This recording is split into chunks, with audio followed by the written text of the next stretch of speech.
All right. We are officially recording. Um, I don't think it matters with my camera. Peace. How you doing, King? Peace, love, and light back to you, King. How you doing? Hold on. Um, First and foremost, before we get started, please introduce yourself for those who may not know you or who you are, because we are recording right now. I'm popularly known as Mr. Seku Heru from Dance Fusion NYC crew. I hail from Trenton, New Jersey, born and raised. I'm blessed to have arrived to 51 years of age. Yeah. It is. Okay. All right. So for those, I'm going to give you a. We've never met before officially, and for those that are out there right now, this is a very special moment because we're not going to do a typical interview today because, one man's already done enough interviews. And for those who were looking for techniques and stuff like that, you can forget about it. We're not going to get it here. If you want to check him out, because he's really putting in a lot of work. You got to check him out. DM him on his Facebook or his Instagram, and then he can put you in with one of the classes. So other than that, you guys out there who are looking for that kind of information, you can forget about it. We're gonna go deep and cultural this time, so we're not gonna really play around with the outer We're gonna workings. get on. Yeah, What yeah, was you yeah. If say? you We want to about to check take him it to out, the. Seku is here. If you want to check him out and you want all that right there, and you want to learn, go see him on DM. Like I said, DM him. This is going to be a different conversation. This is going to be about Jersey. This is the Jersey state of mind right now. Yeah. And I wanted to hear a perspective from Jersey folks because a lot of people don't know how deeply rooted New Jersey is with house. This is passed down generations. This is family. This is the same vibe that I experienced in in Chicago. So that's how I know how deeply rooted New Jersey and Chicago is with house. Man, we really do. This is family. You know what I Yeah. mean? Yeah. So I wanted to give you your say on Jersey and what influences of or on you. Who were your influences basically? I just want to get into that because it could have been a lot of your surroundings. So I want you to go ahead and go in on that. Who influenced you? Oh, it's always your environment, surroundings. That's the beauty of Black culture, as a base. When I was a kid, I mean, you grew up with music, in your house, you know, um, cooking the music, cleaning the music, Mm-hmm. that was ritual. That was like a part of my a part of my inheritance in terms of lifestyle. That's also a part of it. So it wasn't really something that you looked at like people look at prospectively as this thing. You know, there's no separation between me and the culture. Yeah. You know what I mean? Like, and that's a really relevant perspective that kind of somehow gets, you know, pushed aside. But that's what makes the culture what it is to each Yeah. individual, and it become a communicable language. Yeah. So, I grew up in Trenton, New Jersey. Shout out to all my folks in Trenton, New Yes. Jersey. Trenton makes the Represent. world takes. That's right, baby. Recognize. It makes the Industry. world takes. Trenton was a real industry town. You had a lot Yeah. of factories and things like Yeah. that. My older elders migrate from the South. So all of that culture from the deep South from Macon, Georgia, which I later found out is like Gullah culture too, in aspects, comes up north. And it's really my grandmother's tribe who hails from a family of 15. Yeah. My So my I do. family my family is from Franklin, Virginia originally, but moved up to Asbury Park, New Jersey, Neptune area, and they I mean our last name are Hunts, so we got like a Mm, real deep root, you know what I mean, down south okay. too, more in Virginia. So that's where My my my roots is coming from. my grandmother's family is Phelps and Oliver. Those are the two families that joined together to get my grandmother's generation. Yeah. So Phelps Oliver is the tree, the two sides of the tree. I come from the Phelps side of the tree through my grandmother. Um, and they all migrated up top to Trenton, New Jersey Yeah. directly. So the culture came with them. You know, industry was there. You know, in that time, you know, the black men was soldiers. You know, a lot of us. So that's the generation of manhood memory I have around me. All of the men were either in the military. Yeah. Just fought Or Vietnam. Yeah, yeah, just yeah, coming in out the of Vietnam military, War. right, or some factory work status or some Yeah. type of carpentry or trade. Mm-hmm. Those are the three facets. The women were mostly nurses' aides or nurses, and we're in the healthcare industry to some degree, whether it be mental health, hygienic health, Yeah. pediatrics. That was kind of what I remember coming up. You had black school teachers too, a lot more black male school teachers and female school teachers in that Yeah, time man. too. I They think were there. listen, I think we hit a very important time in history because of our age that we Yeah, actually know who invented the traffic light. We know who yeah. did a lot of the inventions because they were actually teaching it in school, and all of a sudden it Well, stopped, and yeah. that was crazy. But Because listen, now check this out. The Negro National Anthem, that was a part of their yeah, I everyday know that ritual. lift every voice Yeah. We all know by heart. It's a part of and a who we lot of are people in the know that DNA. song. Yeah, Right. And then yeah, you learn about the contributors to that, you know what I mean, who wrote it, yeah, and you learn the colors, red, black, and green. So we had a yeah. national identity coming up But what happened? that What as happened? You black think? people, well, we know what happened. You just look at what happened to the educational system. I mean, I'm 51. What's your age? You're in your 40s, you said? I'm 49. Okay, so you kind of that generation literally right behind. Yeah, Right behind. You know, literally we're basically the same generational waves. And that's also internal perspective and perception from our point of view that yeah, is not a part of the data and the story. You know, you get the documentation from a broad lens, but you don't get those connecting yeah, dots and facets. And Jersey's one of those, you know. yeah, Jersey, New York, you know, and Philly. You know, Jersey influenced Philly in a lot of ways. Philly influenced Jersey in a lot of ways. So there was an yeah, exchange even there, yeah. And same with New York. which New led to York. Yeah, DC. You know, that's right. That's and then the right. college platform is another opening facet that allowed a universal bridge for Yeah, North those Carolina, particular Greensboro, all Greensboro, the way North down Carolina. to Greensboro, even Grambling. I was going to Grambling here in DJs from New York, from Philly, going to Howard and going down, Yeah, were a the product of the pipeline was culture open. going Yeah, to they don't college. know the So north to south pipeline. Yeah. it comes That's a back down. cultural So pipeline. listen to that vein. We talk about our ancestors migrating up. So that's part of the Right. documentation, but now we're telling our individual actual participation and application inheritance. Like my Yeah. grandmother is a part of the migration in her generational time. Yeah. You know, Same that here. generation marched on Washington. I'm one of the 1 million black men on Washington and Farrakhan. Those are momentous things that I could Yeah. call back on within my own experience, and that becomes a part of the culture expression. Native tongue, that's a part of the culture expression. Yeah. Hip And house, all you these guys got different poor righteous veins. teachers. Hold on. You got poor righteous Absolutely. I teachers. went to school. That was junior high school. Wise, You got intelligent. wise, intelligent. You know what I mean? Yeah. Justice to DJ. You had three brothers in that. I was much more gravitated towards intelligence because of the poetry, and he had a leadership quality that was just infectious. You know what I mean? We all got the Yeah. mathematics at the same time. That's also a part of Yeah. culture too. So let me give you a little highlight. So that's all happening. By the time my mother's 19 when she comes up to New Jersey to finish her last year of high school.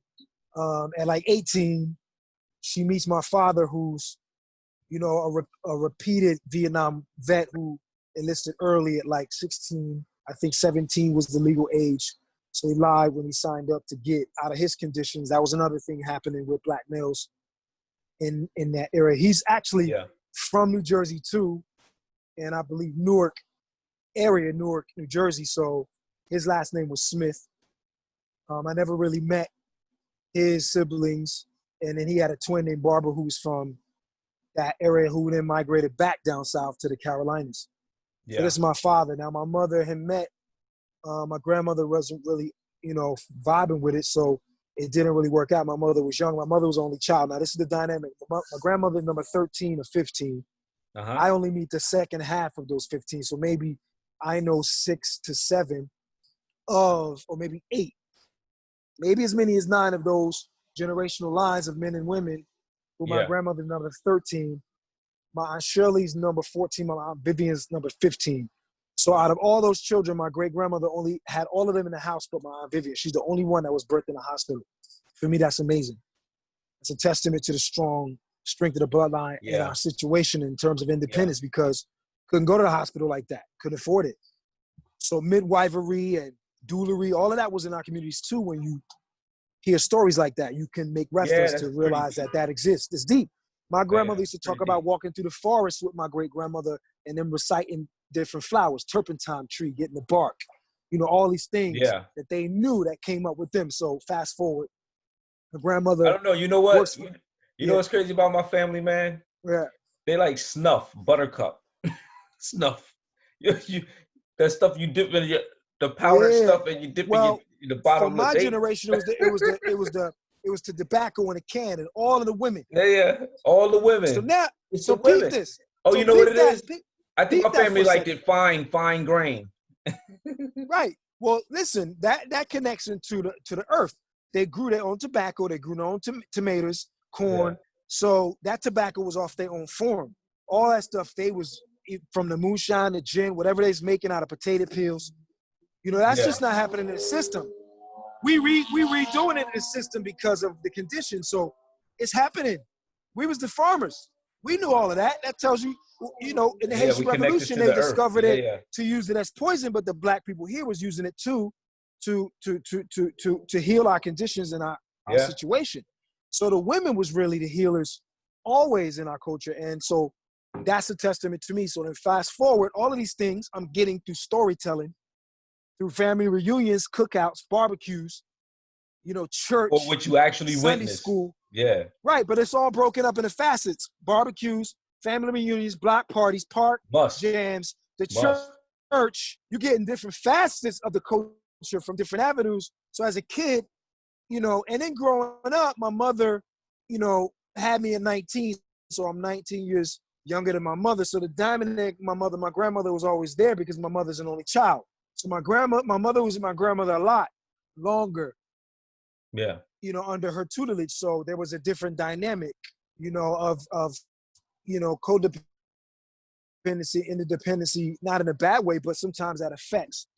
Sometimes we love too hard our children because of the social conditions outside of the house. So these different things start happening. But my generation, my grandmother was like really a matriarch. She was the magnetic force of the family. There was different relatives that had that within their trees, but my grandmother was, that charismatic person. She was Yeah. known in the community. She was known in the family. So every Sunday, everybody took rounds coming to my grandmother's house, man, on the weekends. Every relative I know up the tree, man, would come either before church, come with us to church, we see him at church, or after church. Then we having Sunday dinner in our house while everybody else Yeah. having Sunday dinner in their house. But then everybody exchanging while they visit each other. That was Yeah. part of the responsibility and just nature. I get real up on this because my chi rises just remembering it. You know what I Yeah. mean? Yeah. And I Yeah. draw strength from it today. Now, look at the mathematics, just to paraphrase my grandmother being 15 and this being the age of 51. That for me is a whole nother dynamic in me arriving to my throne of consciousness and completion. I inherit that from her directly.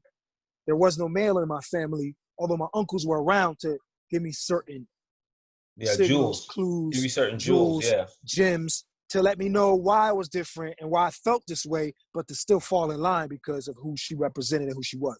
So I never had that. We never grew up in issues where you saw men be disrespectful to our women.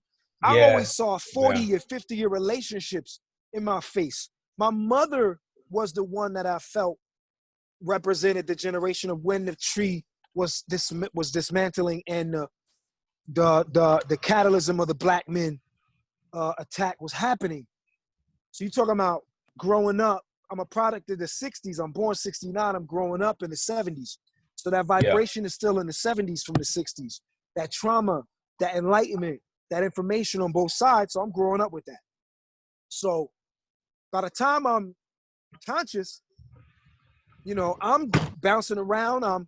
My grandmother's, doing what they call swing at the time, but I realize now through growing up and studying and it's Lindy Hop and knowing that vibe was in them too. The Oh, terminology, yeah. cabarets, the lodges where they was Eastern Stars and Masons Ah, getting yeah. 360 degrees of knowledge, wisdom, and understanding. So although she was a Baptist Christian, she was also non-conventional, but she was also under the spell. But her spell was emotional. So it's real deep. So I'm traveling through all this. Then my mother marries into Jehovah's Witness at the age of 2 for me. So I get adopted into a family last name Williams, right? And then Yeah. I go into that family tree. They Jehovah's Witness. When I get into that family tree, it's all types of stuff. But because they're my family, Yeah, I Jehovah keep all Witness of is that. different. I actually Yo, was it's dating a it's Jehovah it's Witness. yo, it's beyond different, bro. It's all the religions are equally um mental tools to use. Yeah. Um, but that's a special one, bro. Like that's really keeping it real. You're hearing all these issues about all these things with the first letters PED, and I'm gonna leave it. You can add an O and continue. Well, these are always in the institutions of religion. If you notice, that's where they thrive. So they're no different. And as a child, I started seeing those things. As a child, that's where a lot of that side and that dark side of things started coming at me and confronting me. You know Yeah. what I mean? So giving thanks to my grandmother's side of the family because of that damage in the men and women in that family, I could see it resonate in the men and women differently. I could feel it as a child. When you're a child, you're an open vessel. You're so righteous and so pure that you Yeah. taking in information. You just downloaded shit from the age 1 to 7.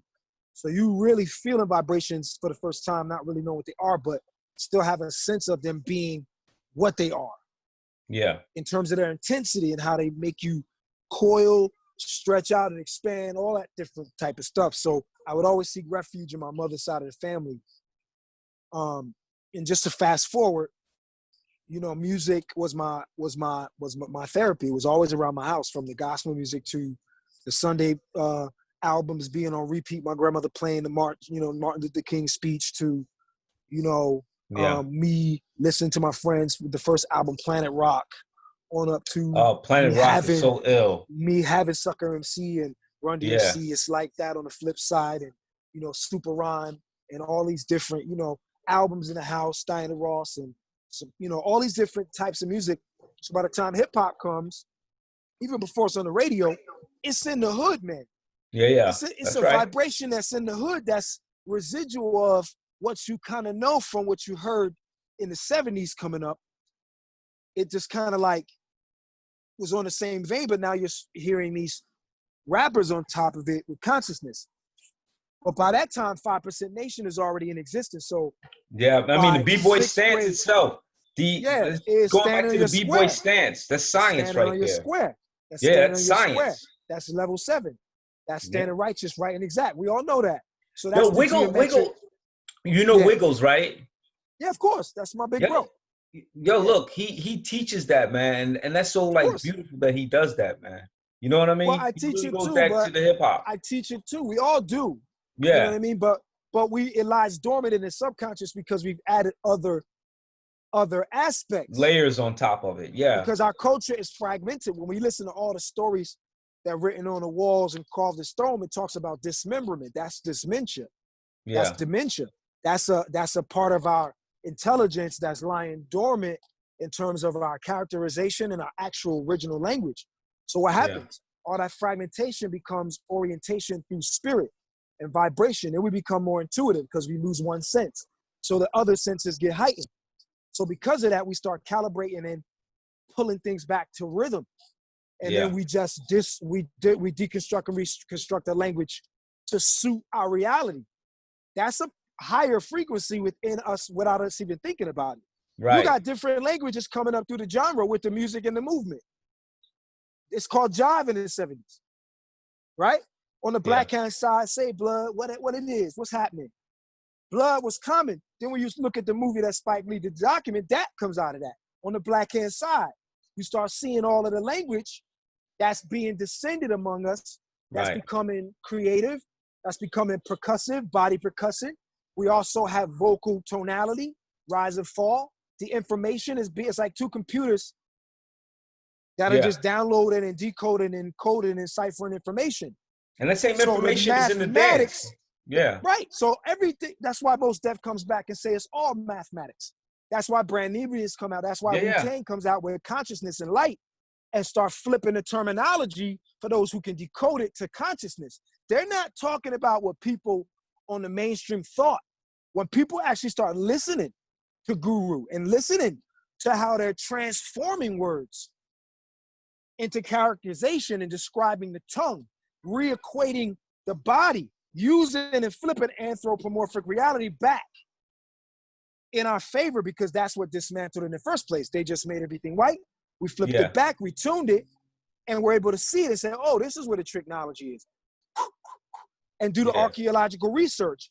And when you dig deeper, right, into the mind, the body, into the field of consciousness, that's the earth within yourself. You just sift the sand away, right? Yeah. And what happens? All things revealed, being born. That's wisdom. So we all know how to calibrate it. We have multiple languages, bro. We don't have to choose. That's one of the things that works against us. If we are original, then everything starts with origin. So now what do? Those 5 members have to come back to one. That's what jazz is. We break up into 5, but it's really jazz or Lindy Hop, not what they call modern jazz. Modern jazz is what we do.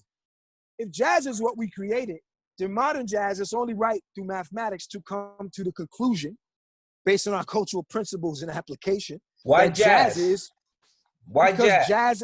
because jazz, I say jazz not in terms of what the genre, like disco, Yeah.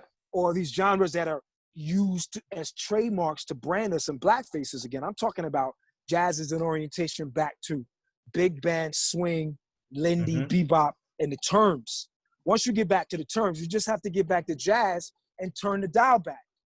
What comes before jazz? What are we saying before it becomes jazz? We bebop, de-bop, shoe-bop, de-bop, bing-a-ling-a-dang, the dang-dang, a ding-ding-dong. Yeah. Now we in the now, the past, and the present. See how we just calibrated the time? Yeah. That's right. Yeah. See That's what I'm what that saying? is. So now you got to do is look at everything and break it down. E.T. phone home, that means me going back to the extraterrestrial dome kingdom, sitting on the throne called Ast, which is my aunt, balancing scales and righteousness. Back to mathematics. I don't, anywhere I'm at, my coach is there. I can always tune it in. Yeah. And that's something. You go down south, after a while, you sit down south, you start talking like, damn. It ain't no spookyism, it's what it is, because no matter where we at, we what? We adapt, we adjust, we recalibrate, and we tune in to the stars, to the vegetation, to the light, to the angle, the planet, that place. I mean, we could go on and on outside of my personal story. I'm just elaborating on how we're always there. Even when it lies dormant and we say something like, oh yeah, we're just doing a cipher. We just. What are the roots? That What are mean, the roots? What are the roots that are in you from Jersey that makes you a different type well, I'm telling you, the person and mathematics, dancer? 5%, I mean, we 5% from Jersey, getting my enlightenment through Jersey, 5% Nation, which is there, understanding the ghost spells I got from my grandmother, but also understanding she was an Eastern Star, and the person I honor, her grandfather, who was the man in her life most of the time. I was, growing up, was a Mason. So then switching from Baptist to Jehovah's Witness, then going back and forth and saying, I don't believe in nothing, to get an enlightenment through mathematics. Now, how many religions is that? So now I've already wiggled out just in my youth. I'm in all these dimensions. Now I'm looking at Latin people, so-called Latin people, thinking I'm speak Spanish talking to me. Yeah. I'm looking at light-skinned Haitians speak Creole to me, thinking I speak Creole talking to me. I'm looking at dark-skinned Black people that not realize that I'm introverted and I'm feeling underwhelmed because I'm looking at like I have white in me in my own neighborhood. These are all things bouncing off all children in our dynamic. I'm giving you all these things that are happening in Jersey. Now I'm looking at people in the park jams in Trenton, New Jersey, Catwater Park, shout out. You know, shout out to Yeah. Mr. Kane, who I find out later on, you know, God bless, rest in paradise, who was my first science teacher in biology that later on I saw at a family reunion and realized is one of my cousins. So now they're Cains, C-A-I-N, along with the Olivers and Phelps. So as I go into junior high school, leaving elementary school, I had cousins in school with me that were larger, that were athletes. You know, we were playing kickball. There was double dutch. There was hopscotch. There was rhythm and rhyme in our reality, in our environment all the time. Yeah. You know, we were learning the alphabet through music. We learning math through music. We learning everything through rhyme Yeah. and reason. So That's as right. our generation, and then again, going back to the Negro anthem, knowing that we're in our own dynamic already by our ancestors setting certain things in motion to that point in time that we got to benefit from. So by the 80s, as crack comes in and we get in consciousness at the same time, mind you, it's deep. You know, the dynamic and moving around the neighborhood started changing. So it didn't matter if I was a guard and I had a tassel and I had my stance. I could still run into people who were deaf, dumb, and blind in 85ers who were quote unquote savages by the mathematical calibration. That then I started seeing gods break down and start smacking people in ciphers for not being able to keep up with the tempo and the pace. Then they were becoming gangsters and gods. And it was like the whole consciousness started dismantling itself. So in that process, the dance that was always around me, I was really into drawing too, at first before. So my visual, the language, the music, all that ways of being able to look, and that intelligence inside the eye. Yo, did you draw any Translated. graffiti characters? Did you do the shoes, That's stuff like that? The that comes with it. B-boys? You We did did the graph because B-boys? I love to draw. I had how to draw the Marvel way back then. That was like a real popular thing for kids in the neighborhood because comic books. So I collected comic books. I had over 1,500 comic books. X-Men, Doctor Strange, all that. So all of that's with it. Master Kung Fu was one of my favorite characters. I used to trace over him and draw. The martial arts Channel 5 movies on the weekends with Soul Train. All of this is influencing me while I'm growing up. I'm bouncing around from Pennsylvania to, Morrisville, right over the bridge from Trenton to, certain parts of Trenton, Stuyvesant Avenue to Bellevue Avenue to Overbrook Avenue to Edgewood Avenue.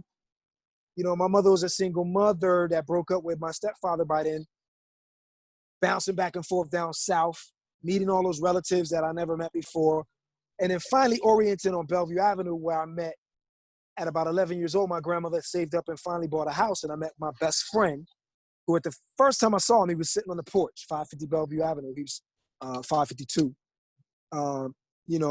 Kafele, my ace Boone Coon, my man, the guard Kaf, he was sitting on the porch getting his hair braided by his mother, and we rolled up moving into the house. My grandmother bought this house from this white family. So as, black people start coming on economic ladder, white people would start moving out of the areas where black people were able to now afford to buy houses. So this Yeah. white family sold us this house because all the black people that was coming up buying houses. So they moved to the suburbs outside of that area, Trenton, and started moving to the townships. And she bought the house and we moved in, and he looked at me, it was like there was already these ingrained programs in us as black men. He was darker than me, I was lighter than him. So automatically, when I look at it, we had this thing. We would look at each other and it was just like, I didn't know him, he didn't know me. You know what I mean? And he's getting his hair braided, but I got a nappy afro that's kind of like sun-kissed, which is like kind of like brownish black. You know what I mean? Like Yeah. nappy, walking in the house. I'm really light-skinned at this point. Sun don't really kiss me too much. I'm feeling insecure. I wear long pants all the time because I think my legs are too light. I never felt black enough. I'm going through all these issues. And I walk into this house, and right away, we ain't really vibe each other. But I got to live with this dude. So our mothers are already vibing. My grandmother and my mother already vibing with his mom, just on, being black women, who are successful in raising black men on their own. You know what I mean? And then you start seeing other black families in the neighborhood. Some of us was being raised a certain way. Other ones was wild, but their mothers were still, it still didn't change the fact of you roll the dice, any of us could go down the wrong path, even though we was all on the same block with, Jewish synagogues across the street. It was like 1, 2, 3 Jewish synagogues within a 2-block radius, a huge hospital with all these big white houses that was converted into institutions and doctors' offices. You could see the Yeah. residuals of slavery in the architecture right there on our block that always reminded us. But we weren't really educated on the details. I could tell you that now. This is my environment. This is Trenton. So this is Yeah. my number one, digestion Where process. You you know what I pull mean? from. Yeah, that's the energy where you pull So from. Yeah, it's now deep, going to man. junior high school, I just graduated from 6th grade. Now I got to go walk down the hill through Bootnot Avenue down Hermitages and where all the, you could walk into a guard or you could walk into a gangster. You know what I mean? You walk into a zombie. You walk to a prostitute now. That's somebody's mom. It's crazy. It's zombies all around. I'm like young. I ain't even, my birthday's in February. So, as I'm going there, I'm turning 12 and then I'm going that fall. Then I'm turning 13 in the winter. You know what I mean? So I'm still kind of like chemicals. Everything is changing. But Yo, I the got a dance question was for the you. way. The dance, breaking was coming that summer. The Yeah. music was there. Me and my boy next door vibed on the music. We played football and sports. There was other things going on too. We wasn't just breaking. It was like street ball, the crate on the freaking telephone pole was the basketball court in the back alley, Kill the man with the ball, top of the hill, they might call it some places where, we throw the ball in the air, you grab it, everybody try to tackle you at once. This is how we honed our skills. Yeah. 1 against 50. Yeah. You know what I mean? Those types of things. So by the time we started gravitating to the dances because of park jams, the family reunions and the cookouts, as people started getting more income, there were less family reunions. And so block parties would happen once a month or twice a month. And then park jams would start happening because that older generation started doing it their way, kind of in the parks, playing that music, but also scratching it. It was new still. So we're in conception period. We don't even know what it is yet, but we're looking at dudes with gazelles and fat laces already with Yeah. mock necks that we had another name for them. We called them AJs because we saw this dude, the youngest DJ at the time, AJ, that had a record that wasn't even on the radio yet in the public studio radio stations. You can only hear it on New York Hot Tracks or 92 KTU that you had to like put your, aluminum or your hanger to try to get from Jersey or get the Philly equivalent of who was catching the New York station. Trenton, You know what I Trenton mean? catches All of that. Philly. The question I got, Philly, Yeah. Trenton catches Philly broadcasting too, radio broadcasting, correct? Oh yeah, we could catch both.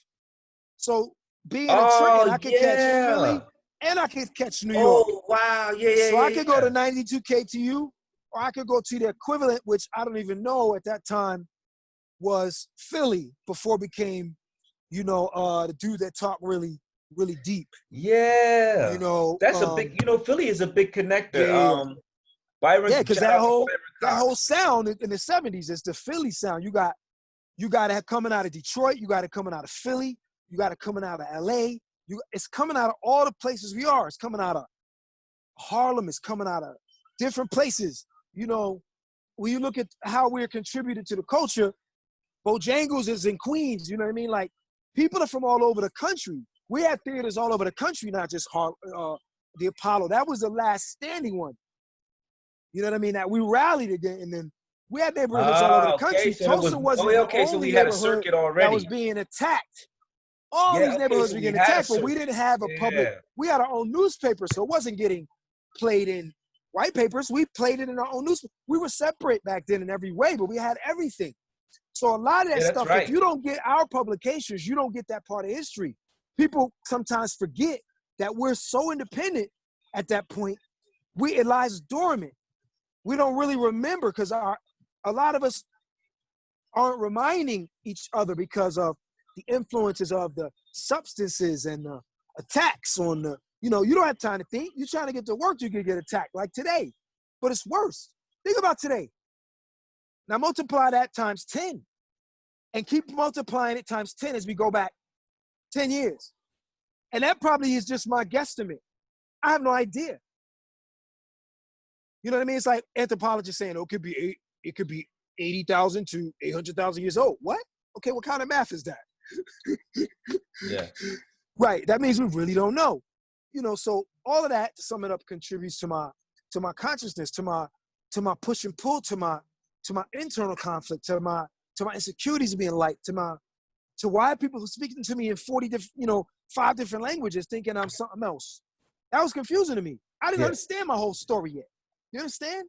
Right. So How going can through all that, how going through all connected? of those ways of being viewed, but knowing I'm black. Going through all those different ways of religions, but knowing I'm black. Going through all of those different ways of expressing black culture, but knowing it's still black culture.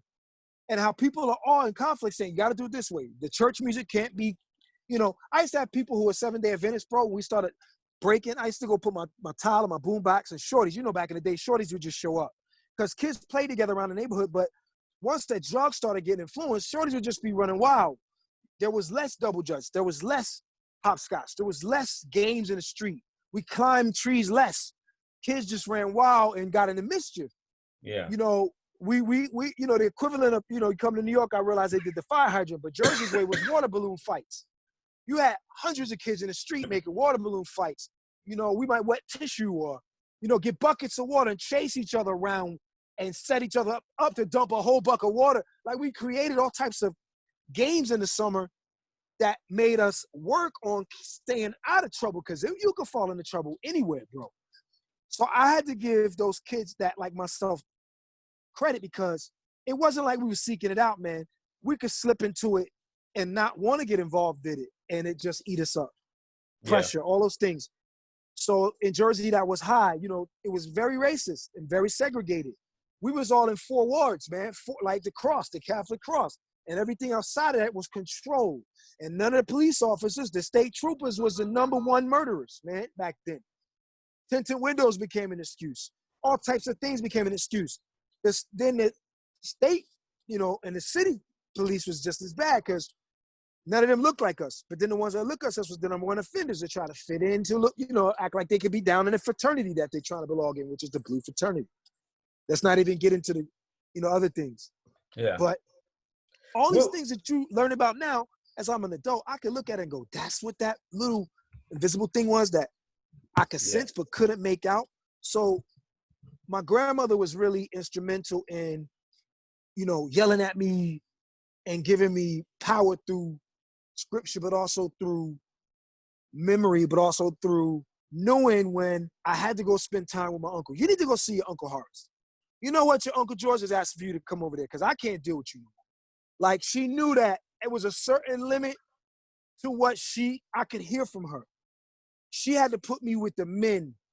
And I was blessed to have older men that was from all types of, lifestyles, but was still understood what I was going through directly and dropped knowledge in my brain. But I would run into other people who were more religious that looked like me and be like, you're not supposed to be able to spin on your head. That's the devil's dance. You're not supposed to be able to do that. Did you know that? And then I would say things like, how the kids say, they have questions in the church like, but if we come from men, why women have babies? Every black kid had that question. Every time, the more you talk about people that grow, we always say that out our heads. It's so funny, because as the mathematics is coming through, we questioning everything now. Yeah. So when he said that to me, and I quote myself at like 13, I was like, so then why am I allowed, why is my body able to do it then? And he would look at me like baffled, because he realized that consciousness was coming at him and he couldn't even answer that. And then I realized that was happening to me in school. That was happening to me in the church. That was happening to me with certain people in the community. That was happening with all people who were religious that didn't have a certain, black on it. It had to have the little black inside. Where were you when Girl Our House You dropped by the Jungle Brothers? Where were you at? What was your state of mind? Well, I gotta go back before that. You know what I mean? I gotta go back to, Doug Lazy. I gotta go back to Doug Lazy. You know what I mean? I gotta go back to, Chubb Rock. I gotta go back to some of the precursors to what I was hearing in Jersey before I saw the dance in New York. The first time I saw the dance in New York was by video, bro. Like, we would sneak up to New York to see the dances in the street in Times Square, which was later on I found like Rock Steady Crew, Dynamic, and a whole bunch of facets of other crews that. The other crews that came through, Man, so many crews. It was thousands of crews, bro. From all over New York, Staten Island, Queens. Like, I met dudes that I never met again then when I was young, sneaking up on the train. You know what I mean? Getting lost and figuring it out.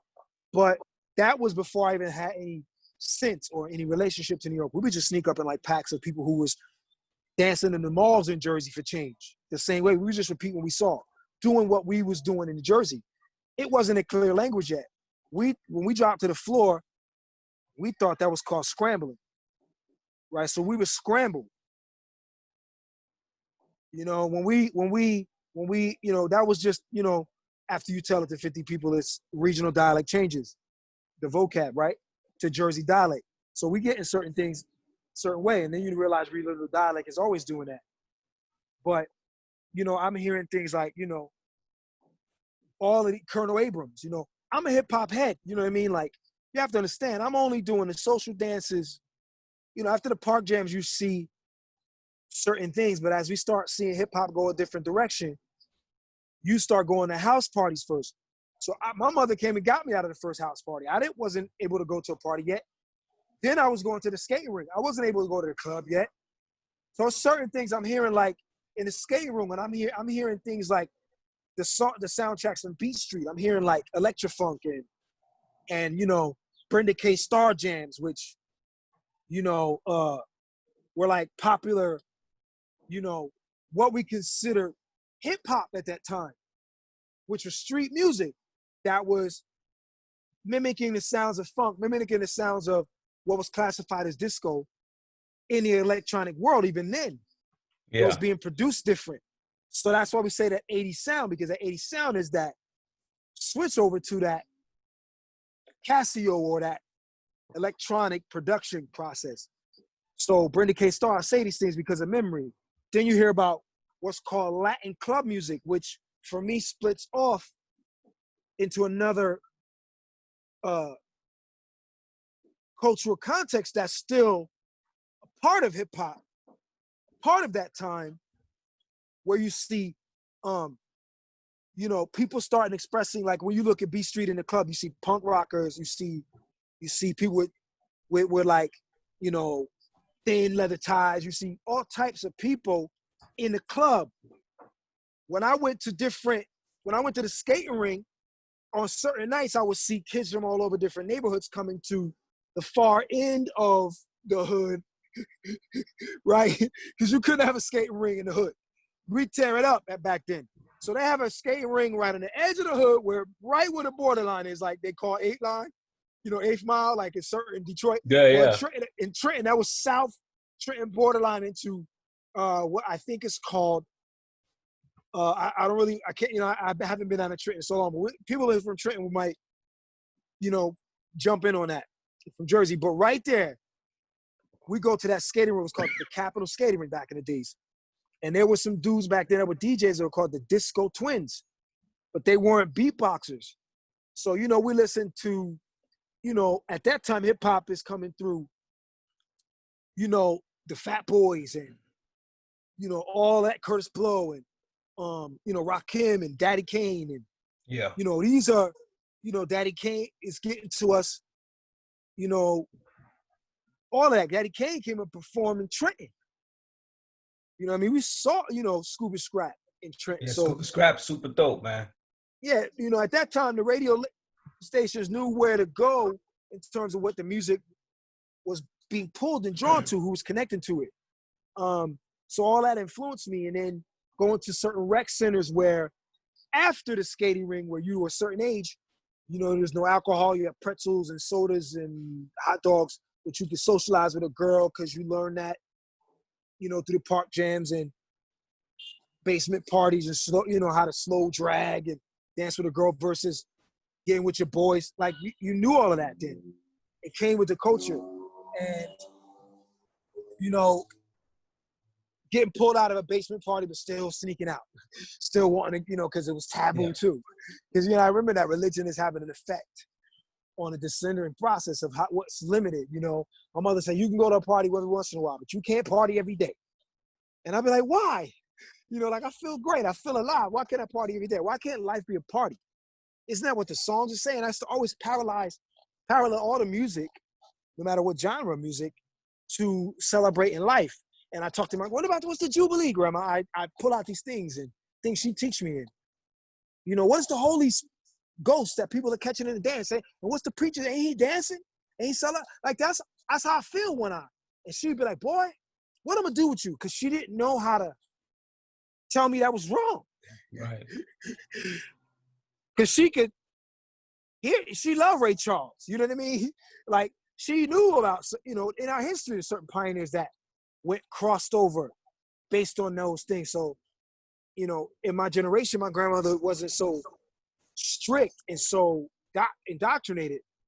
She went out and partied too. She went to cabarets, which were held at the lodges, right?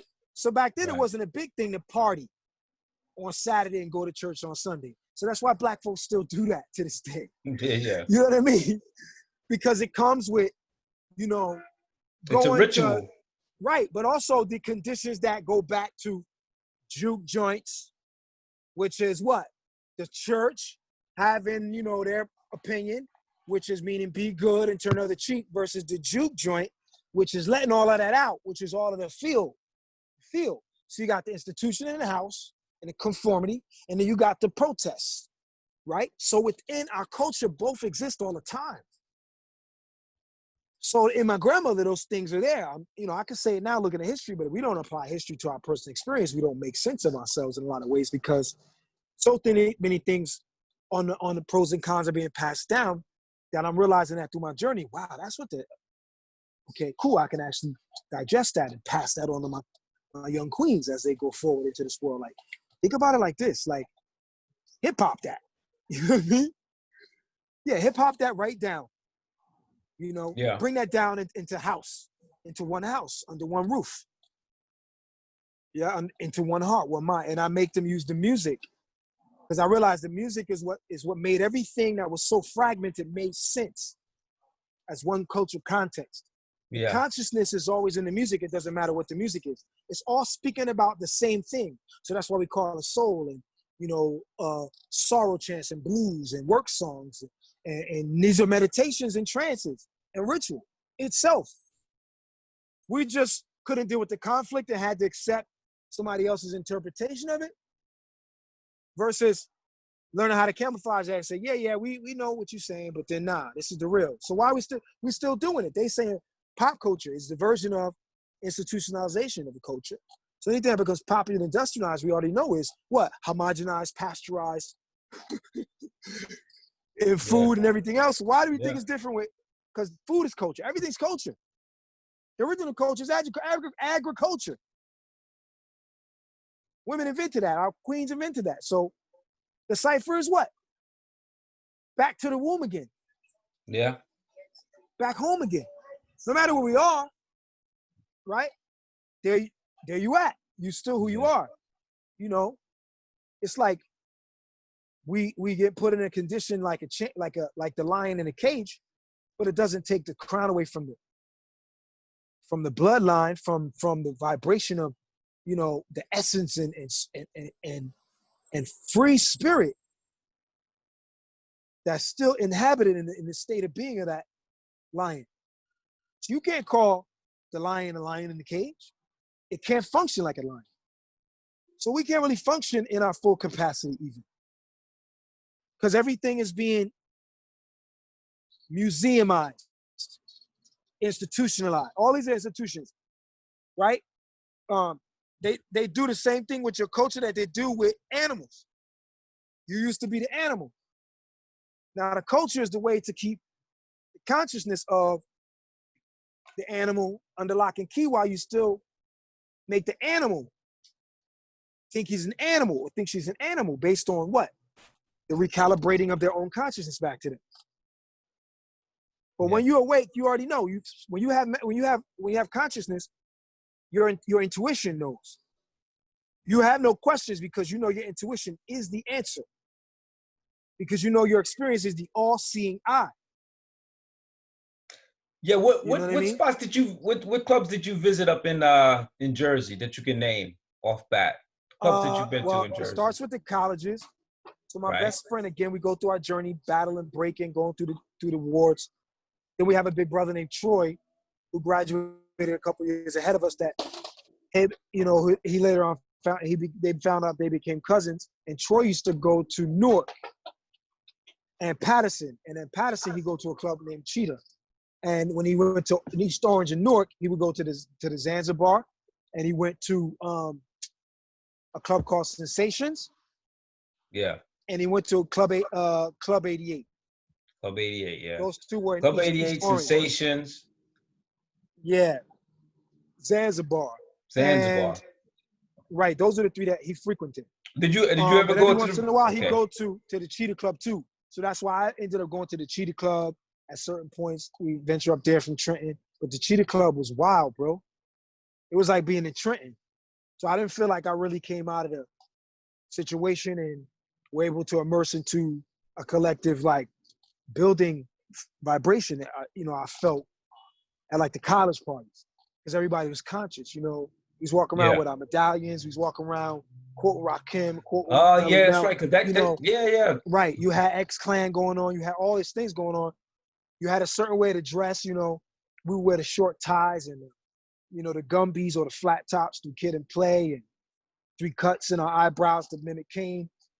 So all those things are also in the play, and that shows us some of the dynamics of the fashion starts to change. We start wearing those wide toe shoes that look like clown shoes, really, that become zodiacs and platforms over time. And, you had to have your Jabot clips.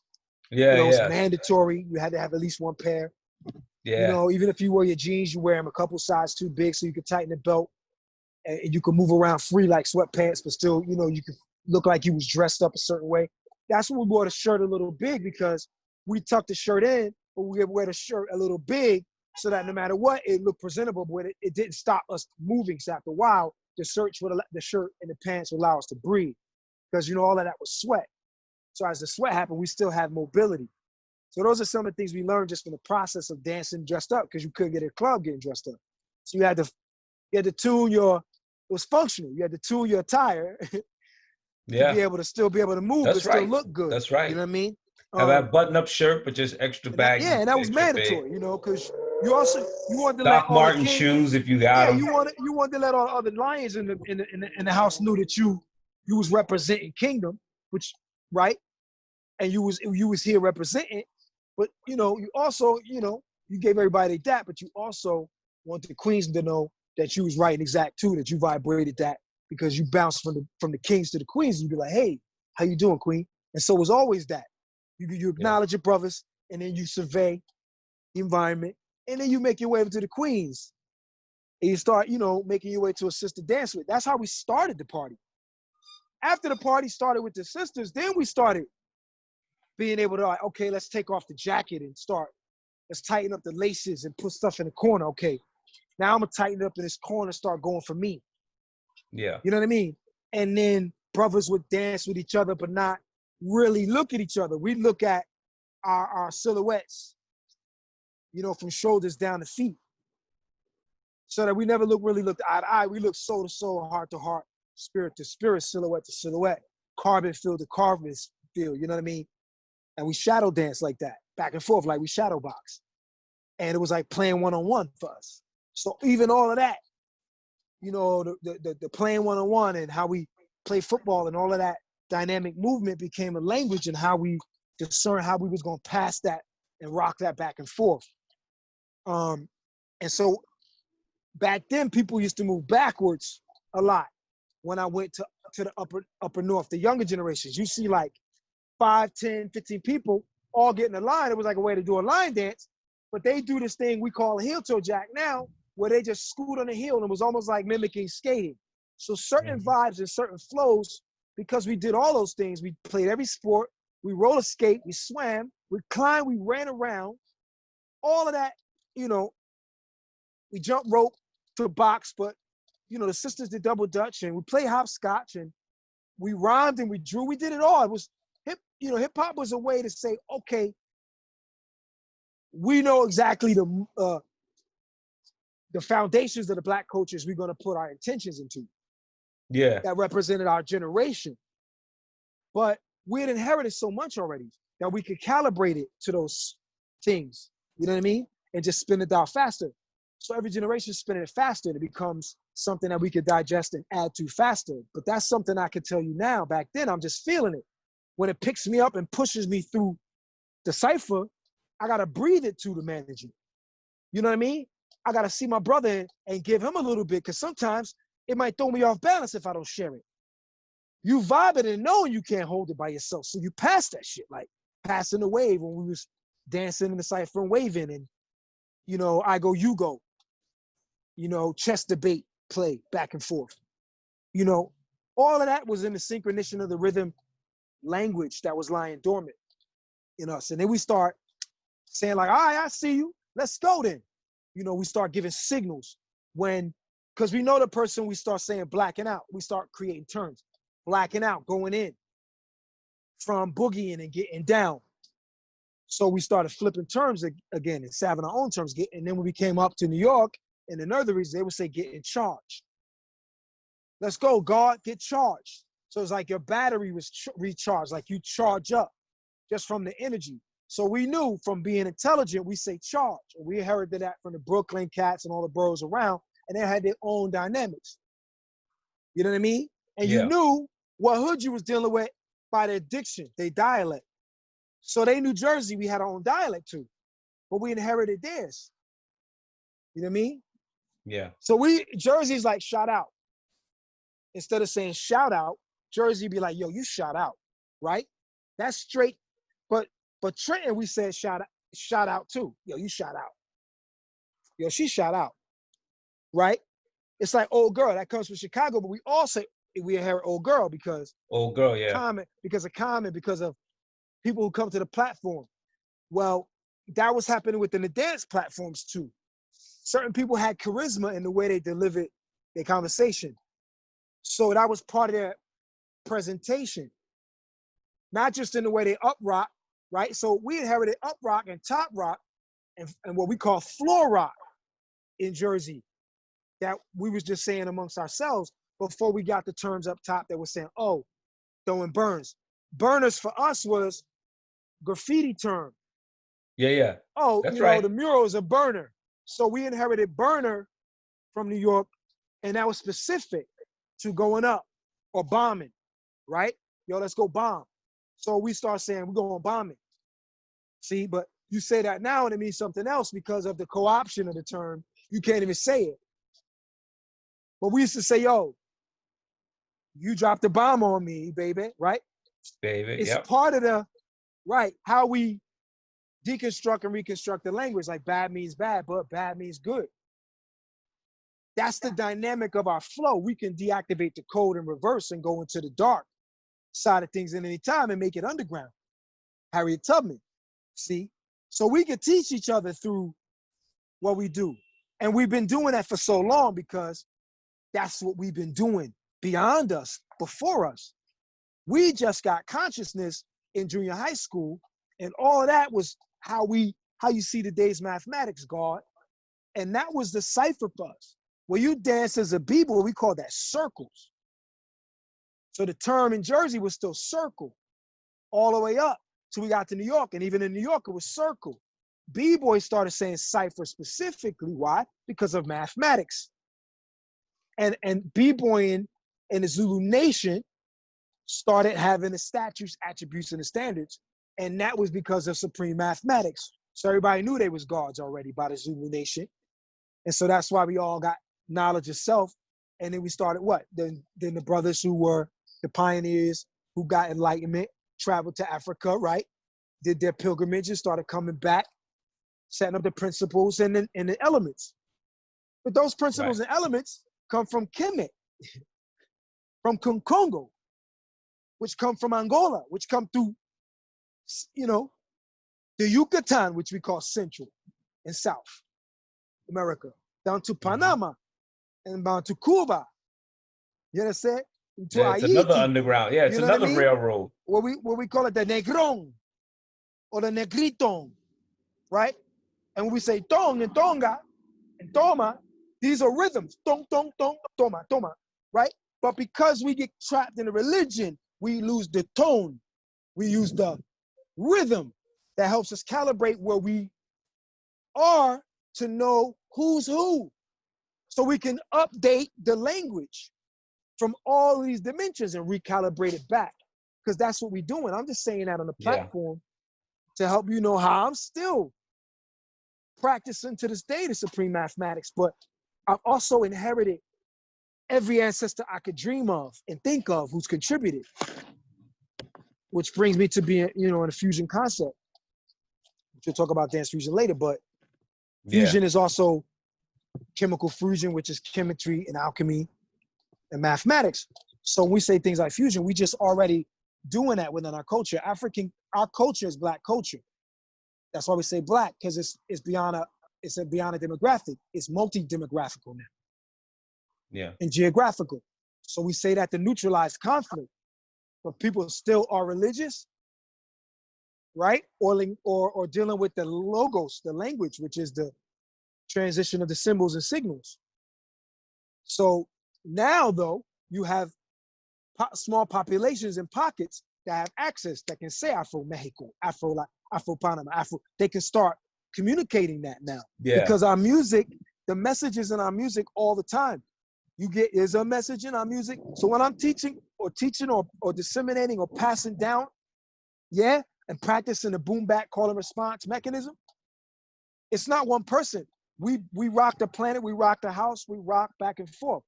We rock the beat, we rock the body, right?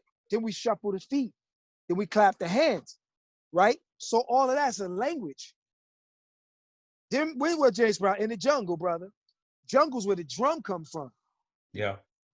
Right? Everything's built from the junga, right? The junga, or the gunga, or the conga, or the Congo, right? So we don't hear our rhythm in it anymore. So that's what helps me understand samba, to sambo, right? To Congo, to kunga, to kungo, to right, to Congo. And then you go Haiti, right? To Tahiti. Do you say Polynesian, Micronesian, Melanesian, right? Sudanesian, right? Yeah. To the Ethereal, right? To morale of it all, Moorish Empire, to Nubian dynasty, to Benin. So I'm in a different frequency. Sometimes when I plug up my people, I start downloading things too fast because it's not about it making sense. Yeah. It's about it's about it coming through the plane. And that's what happens when we dance, and that's what happens when we freestyle, and that's what happens when we connect with each other, because the spirit moves through us.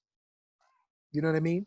And Right. so to come up into these platforms where I come into my first clubs and see the spirit in these places like, in New York, like Red Zone, God bless, the living spirit and rest in paradise to Voodoo Bray, who was one of the first people that when I came into New York through the tunnel with my sister, who, going back to the term Asia, whose name was Asia from Trenton, New Jersey. Shout out to Sister Asia. I used to call my god sister at the time. She was a party head, and the dance was all over this. We were bringing the dance to Philly and all over Trenton and to different bars and mediums because we were bouncing around to all these different platforms doing the dance. And so we were known for doing that, even in Trenton and Philly. First time I saw Cricket was in this place called the Electric Playground. He might have been 13 years old because you had to be 13 to get in. And then they stopped the age at like 16 because 17 was considered pre-adult. So from 13 to 16, they had this place called Electric Playground. Again, right on the outskirts of the hood, where all the different demographics of teenagers get together, and they played all these musical genres of that type, of that platform. Everybody's influence came to the club. So hip hop was played there, rock was played there. All of the best music of that time was played for all of us, even before I went to New York. So the culture as a, just a blueprint of Pan-African and being diverse or being spread in many dimensions is already happening outside of me knowing what is happening in other places. So just let's resonate there for a second. The consciousness in it is all those places, independent, conscious of itself, by itself, for itself only. through just the mediums that we're hearing and seeing of ourselves for the first time. So everybody's taking in the Black platforms as they can. And then in those regions, we create dialects, even with the dance, right? Yeah. So when I come to New York, I started hearing the different dialects. I started seeing a different dance. We was doing what today we call the farmer. We didn't know a name for it because we were still making a relationship to East Coast stomping, the dance that Buster did, to hopping on top of it while using the arms. And one of the reasons why is because we were hearing all types of music. And at that time, hip hop artists were also partying in the clubs. You have to understand under the underground dynamic, all the platforms and mediums, we're all bouncing off each other before anybody becomes popular on those platforms. So Just Ice is in the club with us. Rakim Yeah, is in the that's right. club with us. You know what I mean? All these famous rappers and, you know, Lisa was in the club. I danced with Lisa, dude, and couldn't even breathe. I had a huge crush on Lisa back in the days. Cult Jam, perfect example of how that genre of music becomes its own kind of like genre of music that then you hear Miami Sound Machine and all these things, but you can make the relative relationship to Sheila E. You can make the relationship to Brenda K. Starr because we're still one community. But then the music takes these, you know, things that creates, these genres of music. So then what happens? We start identifying our music as different genres of music. And so that's happening on the pop industry level. So we already knew hip house before it was considered hip house. Does Why? New Because it just Jersey? made sense. You know Yeah. what I mean? Yeah. Does Hip New Jersey rappers were have in the its own club. sound? I don't think that Jersey has its own sound. What I will say is this, because of the construction of the conception of the music, the original sound Jersey gets to benefit from. So you'll hear the same types of music being played in the parks, in the beaches, and places where our elders who still have been doing house since the beginning in Jersey, that are from South Jersey too, that are from other pockets of Jersey near the shore too, that were driving, that were from Delaware too, that were driving, that were from all these little pockets, that were driving, Morrisville, all these places, driving to New York, driving to up north to the Zanzibar. We're hearing that original sound that comes through Tony Humphries and Yeah. the original pioneer sound, you know, which we get Hurley and you know, the list goes on with, you know, with you know, you even got DJ Disciple, who's one of the most influential DJs in terms of being on both sides of Jersey and New York. You know what I mean? Tony Humphries also both sides of Jersey, New York, because he was a resident at Zanzibar, Yeah, that's while right. Larry was the resident at Garage, while other DJs were residents at different places throughout time, like the cafeteria and all these places, like my big brother Loose Key. Shout out to Big Brother Loose Key, who's like, you know, one of our, you know, influential and direct contact from day one, based on him reaching out and tapping us in the head with little jewels and little seeds throughout our time as babies in these clubs, man. You know, you know, it's a lot of people that contributed. Shout out to DJ Basil, my big brother. You know, shout out to DJ Mansky, you know, who was also, you know, DJ Basil's right-hand man in a lot of ways. You know, shout out to Adesla, who I met in Nels, where DJ Basil was one of the resident DJs who was the bridge between us as a generation coming up through the colleges and hip house into house's popular platforms and what we call trendy clubs like The World, Red Zone, you know, which Studio 54 I got to go to the last week, which stayed open 24 hours, 7 days. And I went 3 days in a row, you know, to the Octagon on 33rd Street, to MK's, to you know, the Warehouse, which is 1 block away from the original Sound Factory before there was even a Sound Factory bar, which there were 3 clubs in a 2-block radius. You had the original Sound Factory on 27th between 8th and 9th, I believe, and then 9th and 10th, between 9th and 10th. And so between 9th and 10th, and on the corner of 10th was the Warehouse. And then but on 11th, which was before 12th, was a check me that went to our highway. So 11th, between 10th and 11th, is the tunnel. So you had different nights of the week where each one of these clubs, we just bounced around, which was the original form of club hopping.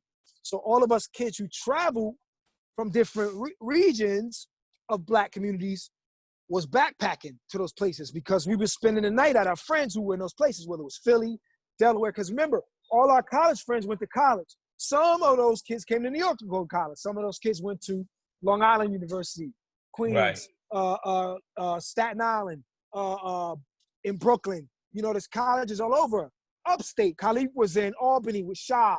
You know, Puffy was their boy, but he was down in D.C. They flew from Albany down to D.C. I was with him. I was from Trenton.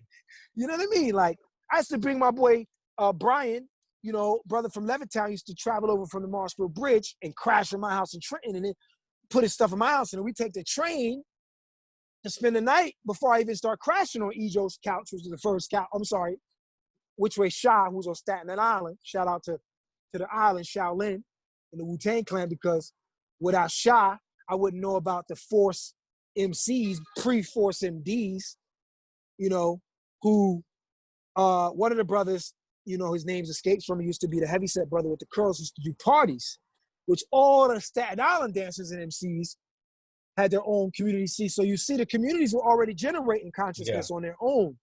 And we already had leaders and tribal members that were conscious and awake with what we had, with that vibration. So we didn't need to have a lot of other people in positions because in the hood, people were already making shit happen, bro, while we was coming up. And those are the people who looked up to, then later on might have became a drug dealer here, or but this brother was still conscious. But they molded, you know what I mean?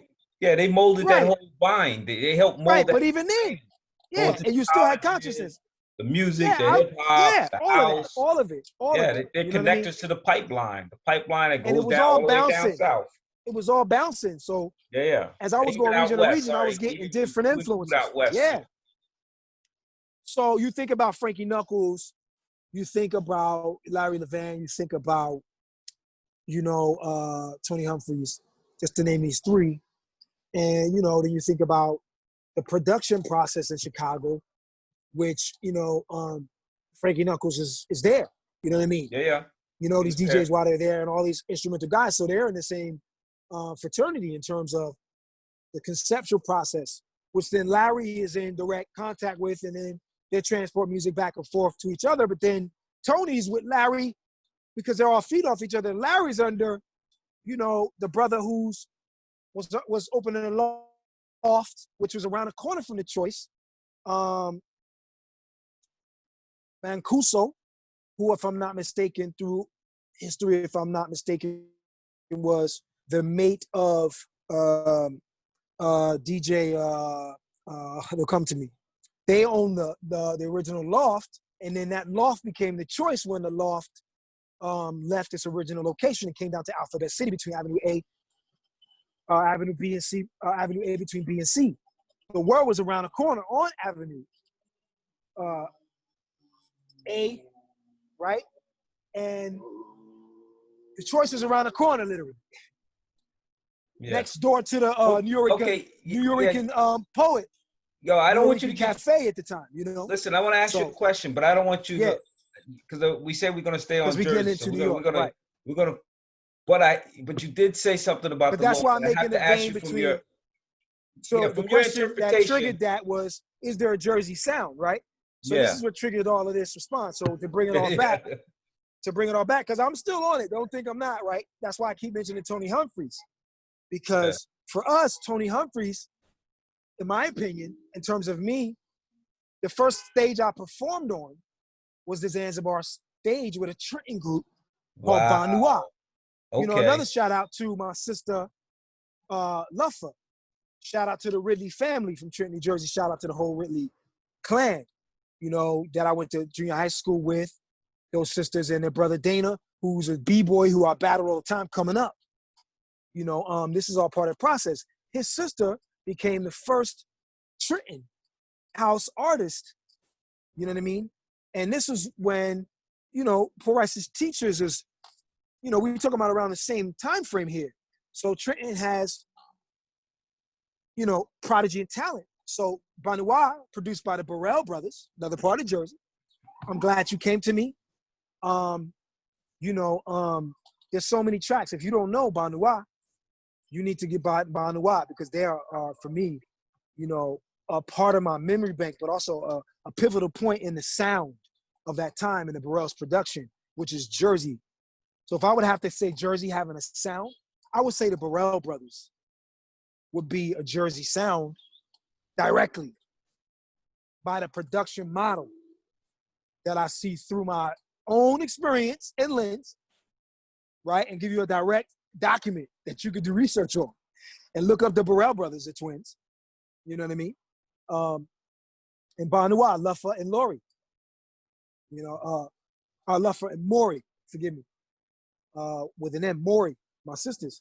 One lives in Delaware now. Last I heard, she moved not too long after high school, around the college time, and Luffa stayed in Trenton for a long time. And then, you know, she recently passed away while I was on tour just to do a tour. You know, so, you know, rest in paradise, Queen. You know, I listen to your record all the time, and it brings me comfort and lets me know that you are in divine light. You know what I mean? You left something for the people to ponder. You know, so yeah, that's a start with that. You know what I mean? Yeah, yeah. You know. Anybody you want to give a shout out to or anything like that that you know up in Jersey right now that you want to say, yo, shout out to my boy big up. Kafele. Shout out to the whole Hype Society. You know I'm talking to. Those my brothers, all the way down to Atlanta, from Atlanta on up, who've either came from New York on way down to Trenton, on their way down to Atlanta. Shout out to my boy Space, Armando Green. Shout out to my boy Big Tim and Little Tim. Y'all know who I'm talking about. Shout out to Kev Parham. Shout out to my boy Dave Nelson, better known as Dave Knows. Shout out to all them brothers. Shout out to the young brothers that came up as young B-boys, Wendell. You know, shout out to Speedy. Y'all thought I forgot about you. Never that. Shout out to my brother Akil, my little brother's best friend, who was coming up DJing and rapping as a B-boy. These are young people that were all around, you know. Shout out to my boy Miguel. You know, we blood brothers. We cut our fingers in the hallway on the corner of Bellevue Avenue. Shout out to all my brothers. Shout out to my boy King Shabazz, better known as Busha. Peace to the God. You know, Stay Ready Production, Stay Ready Food Juice Company, who is also South Trenton native. Shout out to his big brother Butter, who was one of the best graffiti artists that I saw coming up and growing up as a pioneer in Trenton alone.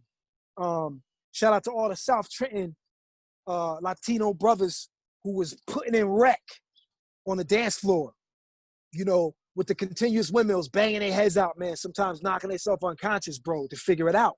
I was there to bear witness to your determination, you know what I mean? Shout out to all the brothers who was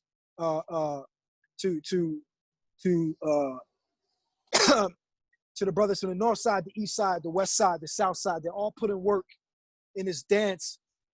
Shout out to Poor Righteous Teachers directly. Peace, love, and light to the gods. Shout out to my family, to the Phelps Oliver family tree.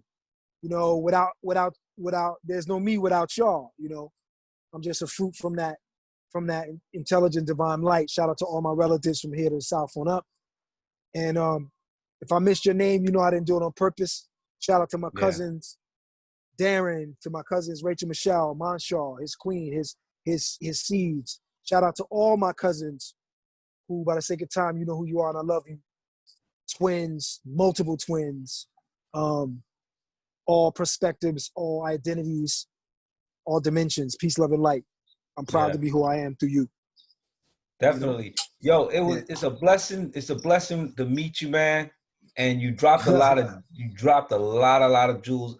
Like I said, I first seen you on YouTube with you did an interview with Joey Anderson, and I was like, man, you know what? That's a brother I would want to know. I would love to have talked to. And that interview really, it got me to know you. I learned you through the internet, through YouTube, but still, I was like, yo, I wanted to meet. When I see that interview with you and Joey Anderson, I definitely wanted to meet you, and I knew it would be a good conversation. And I think we Shout out to definitely have Joey to do this Anderson. again. Shout out to DJ Q. Shout out Yes. to Pee Wee. Shout out to Yes. Dance Fusion NYC. Shout out to Mop Top. Shout out to 10 Thieves. Yes. Yeah.